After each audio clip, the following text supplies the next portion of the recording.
Hey folks, Troy Dooley, MLM Help Desk and the Network Marketing Advocates. We're doing this video. This is second in a series of videos we're doing on the unique bid auction niche. A lot of people don't understand it. A lot of us are sitting here saying, man, is this legal? Is it illegal? Is it a scam? Is it a Ponzi? Is it a pyramid? So I decided to go out there and literally dug into a substantial amount of information. We're going to put this up in some blog posts. I have read over the last few months books on this subject that are 600 pages in length, understanding the mathematical equations, the theory, the logic, if you will, behind how these work. And that, I think, is what sets apart the reporting that I do compared to the subjective information that we see in anything. I do this in a traditional type of business model in network marketing. We do it in these very creative, first-of-a-kind type situation. And I want you to know, I didn't used to do that. I used to just hit companies. If it didn't look right, must be crap. My good buddy Tom Chenault, my good buddy Kevin Thompson, my buddy Kevin Grimes, Dr. Keith Lagos, even Richard Brooke and Rod Cook said, man, you need to go a little bit deeper. And over the years, we've changed and became more of a reporter versus a sensational just blogger that's out there. And it takes some time, although there's some people that would disagree with me on that. But let's look at what you have. You got two different kinds of unique bids, auctions that are out there. You've got the type like Doobly Network, which is what we would call a reverse auction. That's the lowest unique bid is the one that gets met. And the lowest unique bid, let me explain this, is an unmatched bid. You can't have two bids that are at 7 cents and there be a winner. There's got to be one bid that's the lowest bid, that's the most unique. Maybe it's 1 cent, maybe it's 5 cents. We'll put some videos up here showing some news reports. MSNBC's done some stuff on this. USA Today, ABC, we'll put some stuff, you can see it. The other type is the highest unique bid, which is where you get your penny auctions or your Zeek rewards from. That's where they go in there and they say, okay, the highest bid. One of the things that Zeek Rewards did, they had a $25,000 Mustang, fair market value, that ended up going to the highest bidder for less than $5,000. Great sale. Critics said, oh my gosh, that's a steal. Is that legal? And then other people would say, well, wait a minute, the company must have taken in hundreds of thousands of dollars. Probably so. You know, because that's the way it works. Same thing on the unique bid. Because in these equations, if you're a legitimate operator of the auctions, then you've got people buying the bids and they're deciding what bid, where they want to do. Now, some people have said, well, Troy, this is a lot like gambling or a lot like lotteries. Okay, I agree with that. I mean, I looked at it in my first report and said, oh, man, I don't know about this. But here's what happens. Now, this is English law that I'm going to be utilizing here. Under English law, a lottery includes any game, method, device, scheme, or competition whereby money or money's worth is distributed or allotted in any manner depending on or to be determined by chance or lot, rolling the dice, where the same is held, drawn, exercised, or managed within or without the jurisdiction.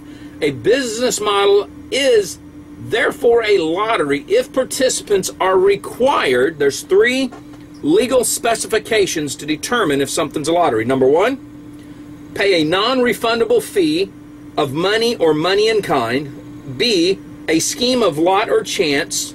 Or C, receive a reward of some kind.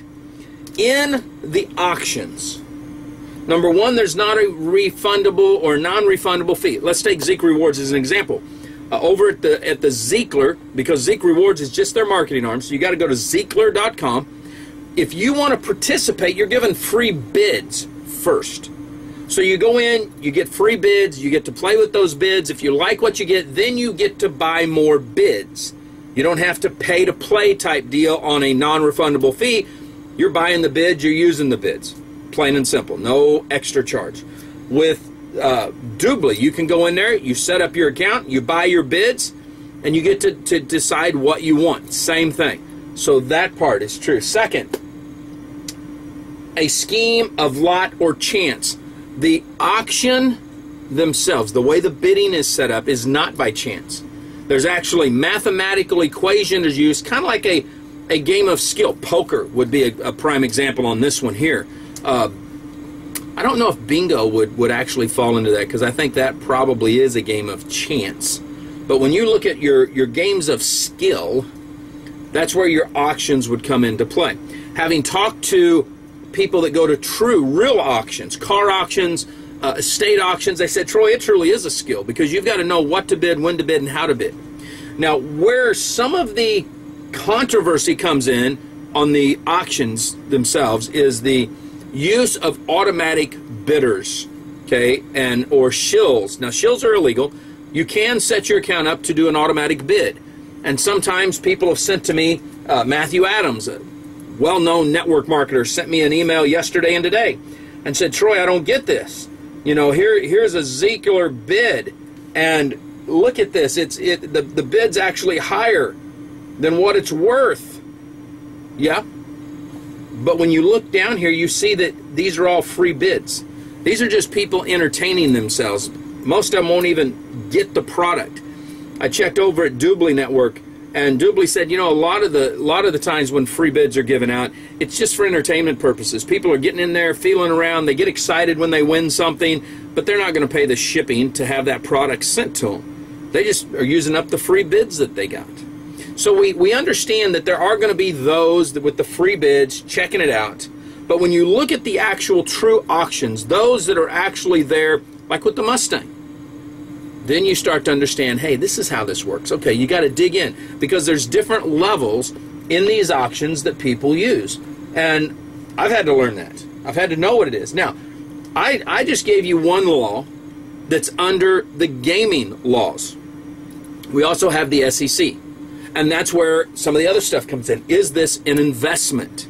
Well, I did a video not too long ago where I actually stated the distributors at the end of the day will make or break the penny auction companies, because they either get in compliance with what has to be said and say it right, or they're going to get the companies in trouble. It's no different than somebody getting a product like this one from Youngevity and saying, oh my gosh, this is going to cure. No, it doesn't.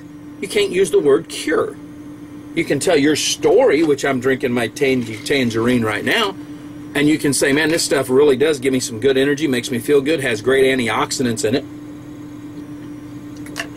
I can't tell you it cured anything. Sure the heck didn't bring my hair back. So you've got to know what is within compliance, what you can say or not say.